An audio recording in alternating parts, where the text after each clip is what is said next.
In dark fantasy comic style, illustrate a vast ancient world under a blood-red sky, colossal humanoid silhouettes standing in the distance, towering over primitive landscapes. Sharp comic style line work, high contrast shadows, gritty textures, dramatic lighting. Apocalyptic atmosphere, raw comic book energy.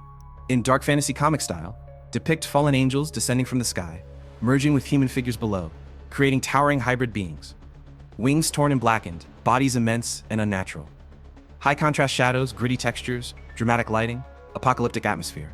In dark fantasy comic style, show a Nephilim giant roaring amid ruined villages, humans fleeing in terror at its feet.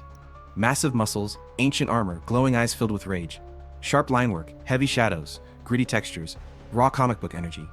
In dark fantasy comic style, illustrate ancient cities collapsing as giants walk through them, stone towers crumbling like dust, tiny human figures overwhelmed by scale. Dramatic lighting, apocalyptic skies, high contrast shadows, brutal illustrated panel style. In dark fantasy comic style, portray a divine perspective looking down upon the Nephilim, beams of judgmental light piercing dark clouds above the giants. A sense of cosmic condemnation, sharp line work, gritty textures, dramatic contrast. In dark fantasy comic style, depict the great flood engulfing colossal Nephilim bodies, waves swallowing giants as the world collapses. Torrential rain, chaos, despair. High contrast shadows, dramatic lighting, apocalyptic destruction. In dark fantasy comic style, illustrate a hidden giant silhouette lurking in deep shadows beneath ancient ruins, glowing eyes barely visible in the darkness. Ominous atmosphere, unresolved mystery, gritty textures, raw comic book energy.